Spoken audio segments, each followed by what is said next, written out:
When you upload your first shorts video to YouTube will send it to a wide variety of audience.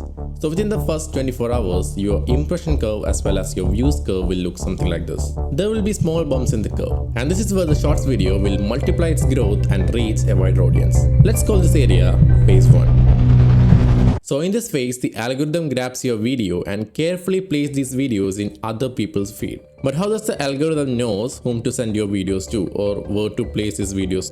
Well, it's easy. When you upload a video into YouTube, the video already contains data related to the niche in which it belongs to. Let's break it down first. First of all, there is a title. The specific keyword within the title gets linked to the specific niche related to that keyword.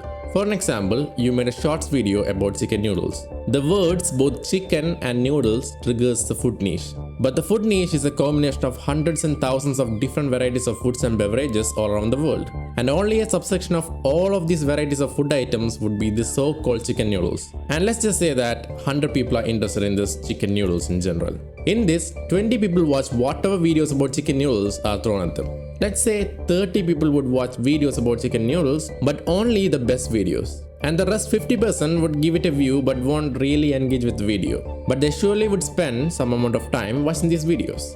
And when you upload that first chicken noodles video, it is most likely to end up in the first 20% of the people. Remember that these people love anything and everything about chicken noodles and would love a channel talking about this topic. Their engagement with these videos will be so much higher than the rest of the section. So the more they engage with your post, the faster it gets pushed to the next phase, which is phase 2. And phase 2 consists of 30% of the people who would watch the top quality chicken noodles videos. So what just happened here is that the first category approves and indirectly made the algorithm send the videos to the phase 2 audience, and the algorithm knows that the video is of good quality. As a result, the 30 people in the phase 2 then get served with your video. Depending on the quality, the presentation style and the uniqueness of your video, let's just say that phase 2 also approves your video and promotes it to the next phase, which consists of people who might watch your videos but won't really engage with your content.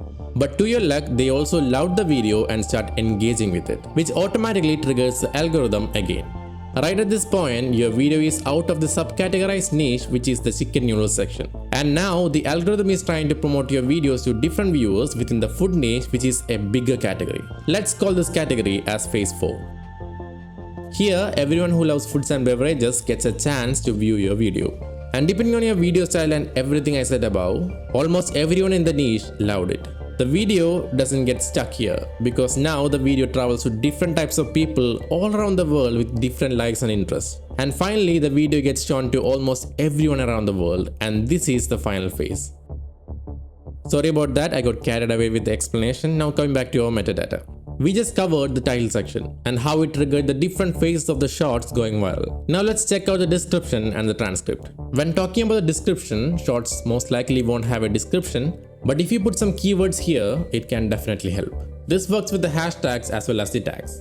But then there is a transcript, which is like the auto-generated type copy of every word spoken in the video, which is done by the algorithm to generate automatic captions. But the algorithm also analyzes the transcript to figure out what the video is about. Let's just say that in the chicken noodles video, the host is sitting on the chair and talking about the preparation without showing the procedure. Whatever the host says gets automatically written down in the transcript if it's in a supported language. And these words within the video helps the algorithm understand more about the content, just like what they titled it. It's even said that the AI within the algorithm can recognize what's shown inside of a video.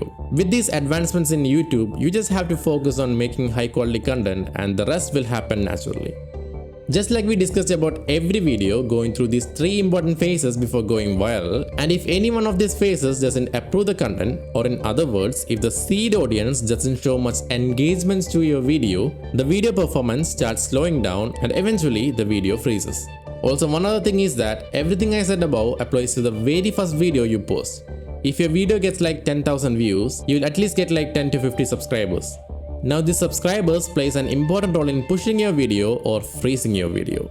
If your first video was about chicken noodles and you got like 100 subscribers from it, these 100 subscribers have an important role in promoting your next video to a wide audience. And by chance, if you post a GTA 5 gameplay as your second video, the subscribers won't like it that much, nor will they interact or engage with the video. As a result, the second video will most likely get stuck in the algorithm. So as every successful short creator says, pick a good niche, research on the niche, and create a unique content. If you are confused about how to make a unique content, watch this video on the left hand side. I've got 3 top creators over there who makes their own content uniquely and gets billions of views. I'll see you there. Bye.